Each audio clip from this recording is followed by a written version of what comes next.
Dear students, me Jalendra Kumar Sharma, Assistant Professor in Economics and ANO, स्वर्गीय पंडित नवल किशोर शर्मा राजकीय स्नातकोत्तर महाविद्यालय दौसा।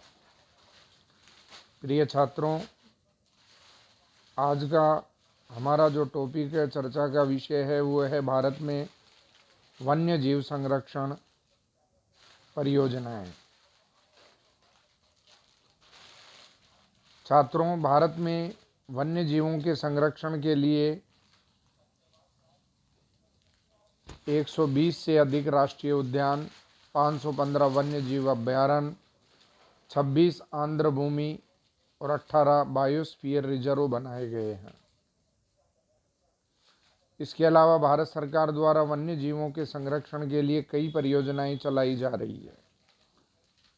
भारत में वन्य जीव संरक्षण परियोजनाएं, पहली है बाघ परियोजनाएं, टाइगर प्रोजेक्ट।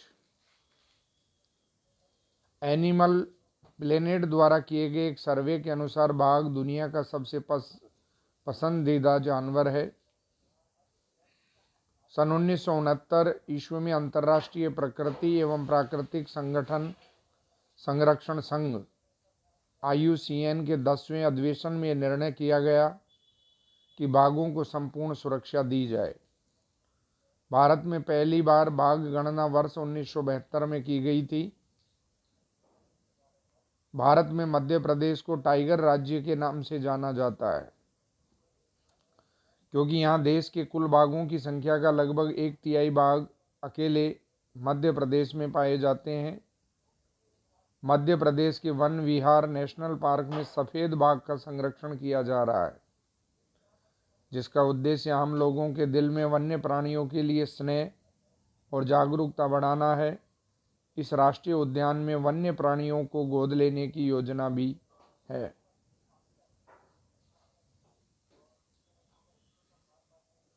मध्य प्रदेश के राष्ट्रीय उद्यान में हर वर्ष नवंबर माह में मोगली महोत्सव मनाया जाता है, जिसका मकसद बच्चों में प्रकृति से सरोकार, स्नेह और अपनत्व की भावना विकसित करना है। वर्तमान समय में ये बांधवगढ़ राष्ट्रीय उद्यान, पेंच टाइगर रिजर्व, पन्ना टाइगर रिजर्व में आयोजित किया गया है। वर्ष 2010 को भारत सरकार द्वारा बाघ वर्ष के रूप में मनाया गया था। राष्ट्रीय बाघ संरक्षण प्राधिकरण नेशनल टाइगर कंजर्वेशन अथॉरिटी 4 सितंबर 2006 में गठित राष्ट्रीय बाघ संरक्षण प्राधिकरण का उद्देश्य बाघ रिजर्व प्रबंधन में सामान्य मानकों को सुनिश्चित करना, विशेष बाघ संरक्षण योजना तैयार करना तथा संसद में वार्षिक लेखा परीक्षा रिपोर्ट पेश करना है। प्राधिकरण को यह अधिकार है कि वह राज्य सरकार द्वारा तैयार की गई बाघ संरक्षण की योजनाओं को मंजूरी दे सकें तथा बाघ बहुल क्षेत्रों में उनके संरक्षण हेतु मानक व दिशा निर्देश तैयार कर सके।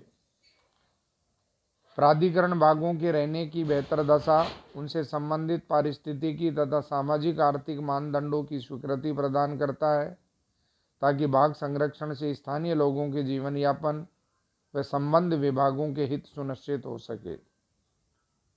वन्य जीवों के अवैध व्यापार को प्रभावी रूप से रोकने के लिए 6 जून 2007 से एक बहुउद्देशीय बाघ एवं अन्य संकटापन्न प्रजाति अपराध नियंत्रण ब्यूरो, वन्य जीव अपराध नियंत्रण ब्यूरो का भी गठन किया गया है।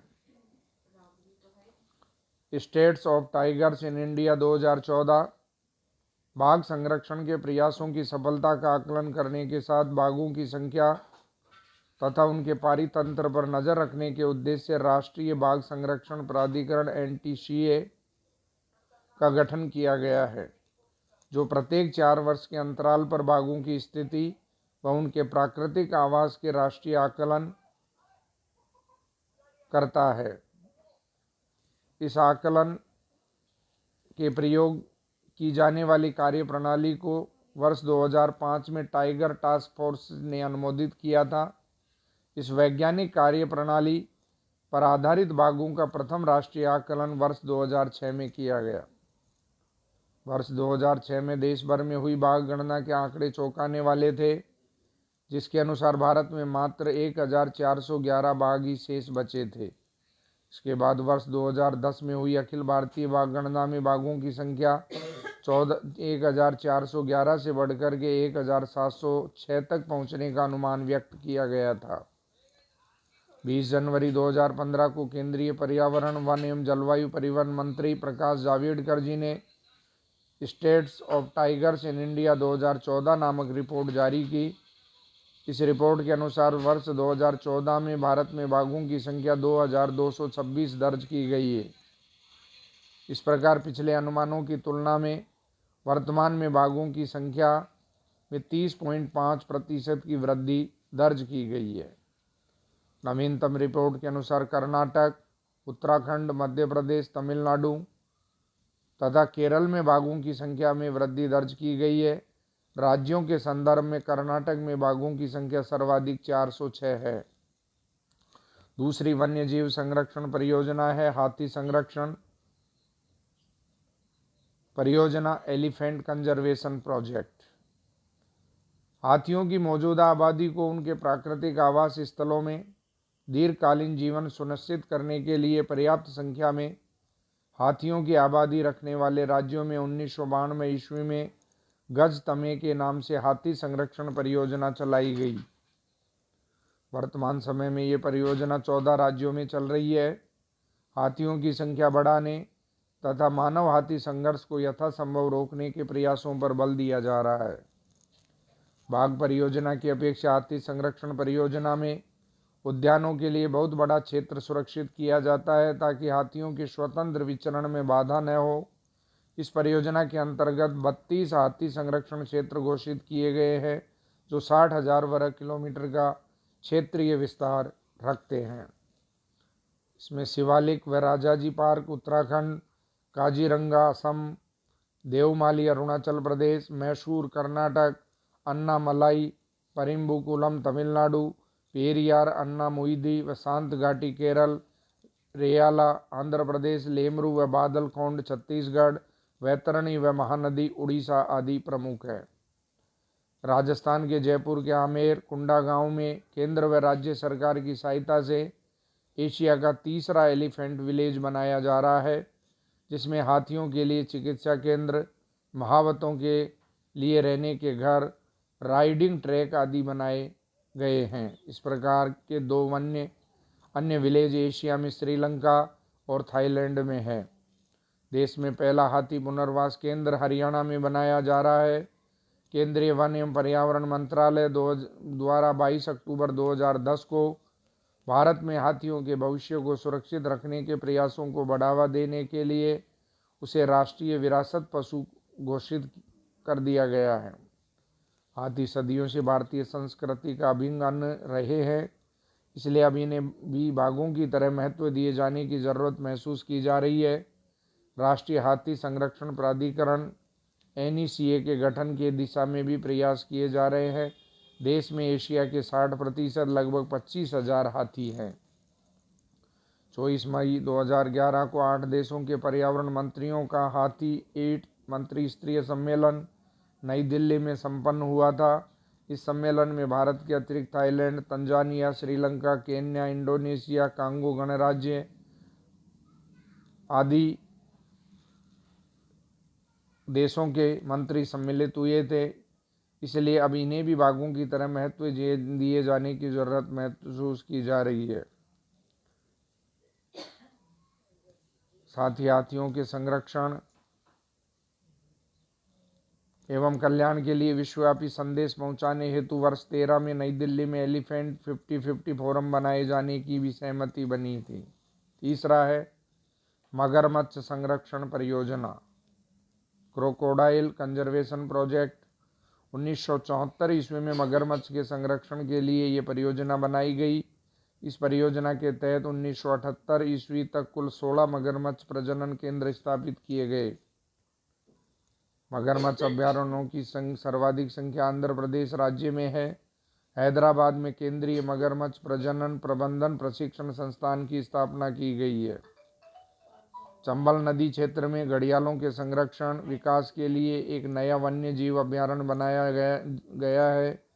जैव विविधता एवं पर्यावरण के लिए मशहूर उड़ीसा का भीतरकनिका राष्ट्रीय उद्यान को विश्व धरोहर सूची में शामिल करने हेतु चुना गया है। देश के सबसे बड़े मैंग्रोव क्षेत्र में अवस्थित इस राष्ट्रीय उद्यान में लवणयुक्त पानी में रहने वाले मगरमच्छों की संख्या सबसे ज़्यादा है। भागवतपुर मगरमच्छ परियोजना, इस परियोजना की शुरुआत 1970 के दशक में की गई थी, जिसका उद्देश्य परियोजनाओं की खारे पानी में मगरमच्छों की संख्या में वृद्धि करना था। अपेक्षित परिणाम प्राप्त न होने पर हर्पेटोलॉजी को अपनाया गया। गिद्ध संरक्षण परियोजना, गिद्धों के संरक्षण एवं अभिवृद्धि के लिए हरियाणा वन विभाग तथा बॉम्बे नेशनल हिस्ट्री सोसाइटी के बीच एक मेमोरेंडम ऑफ अंडरस्टैंडिंग पर सन 2006 में हस्ताक्षर हुए। इसमें कहा गया कि भारत में अधिकांश गिद्धों की मृत्यु पशुओं को दी जाने वाली diclofenac non steroidal anti inflammatory drug के उपयोग के कारण होती है। एशिया में समाप्त हो रहे गिद्धों के संरक्षण के लिए सेविंग एशिया वल्चरस फ्रॉम एग्जिटिंक्शन सेव नामक कार्यक्रम को आरंभ किया गया, जिसका उद्देश्य गिद्धों को समाप्त होने से बचाना है। इस कार्यक्रम के तहत 30,000 वर्ग किलोमीटर के सुरक्षित क्षेत्र में गिद्धों को संरक्षित किया जाएगा। इसके तहत पशुओं को दी जाने वाली दवा डाइक्लोफेनेक पर प्रतिबंध लगा दिया गया है, जिसके कारण गिद्धों की मौत हो रही थी। देश में गिद्धों की तेजी से घटती संख्या को देखते हुए जूनागढ़, भोपाल, हैदराबाद, भुवनेश्वर में गिद्ध संरक्षण परियोजना की शुरुआत की गई है। असम के धरमपुर में देश का पहला गिद्ध प्रजनन केंद्र स्थापित किया जा रहा है। भारत के पिंजौर हरियाणा, राजभट खावा पश्चिम बंगाल व रानी असम में 3 गिद्ध संरक्षण प्रजनन केंद्र सफलतापूर्वक कार्य कर रहे हैं। गिर सिंह परियोजना, एशियाई सिंहों का घर की उपमा से प्रसिद्ध गिर अभयारण्य, जिसे 1973 में राष्ट्रीय उद्यान घोषित किया गया। गिर सिंह परियोजना केंद्र सरकार की मदद से प्रारंभ की गई। गुजरात के जूनागढ़ जिले में 1412 वर्ग किलोमीटर क्षेत्र में स्थित ये उद्यान अब एक मात्र ऐसा उद्यान है जहां पर शेर पाए जाते हैं। गिर वन राष्ट्रीय उद्यान में एशियाई सिंहों की संख्या 2015 के अनुसार 523 थी। हंगुल परियोजना, हंगुल यूरोपियन रेंडियर प्रजाति का एक सरल स्वभाव वाला हिरण है। ये अब केवल कश्मीर स्थित दाची-गाम राष्ट्रीय उद्यान में ही शेष बचा है।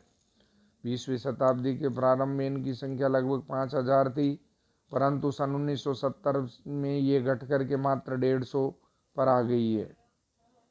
दुनिया के अन्य भागों में विलुप्त हो चुका यह जीव IUCN के रेड डाटा बुक में प्रविष्टि पा चुका है।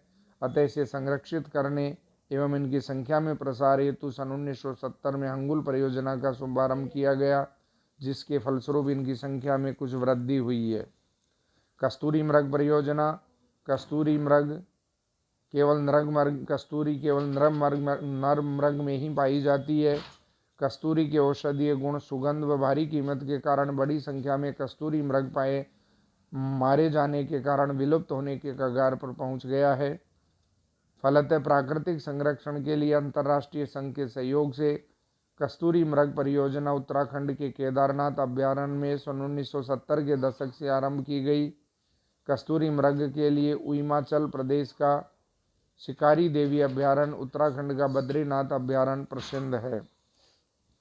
लाल पांडा परियोजना, लाल पांडा भारत के पूर्वी हिमालय क्षेत्र में 1500 से 4000 मीटर ऊंचाई पर पाए जाने वाला सीधा साधा सुंदर जीव है। अरुणाचल प्रदेश में ये कैट बियर के नाम से भी जाना जाता है। सिक्किम, अरुणाचल प्रदेश, दार्जिलिंग के जंगलों में पाए जाने वाले इस जीव की संख्या दिन प्रतिदिन कम होती जा रही है। अतः सन 1996 में विश्व प्रकृति निधि के सहयोग से पदम जानायडू जंतु पार्क ने लाल पांडा परियोजना का शुभारंभ किया। कछुआ संरक्षण परियोजना दक्षिण अमेरिकी कछुए की एक प्रजाति है, ओलिव रिडले। भारत में इसका निवास उड़ीसा के समुद्री तट पर स्थित है। इसका उपयोग कीमती दवाओं के निर्माण में होता है, जिस कारण इसे पकड़कर विदेशों में भेज दिया जाता है। परिणाम स्वरूप इनकी आबादी में अभूतपूर्व गिरावट आई है।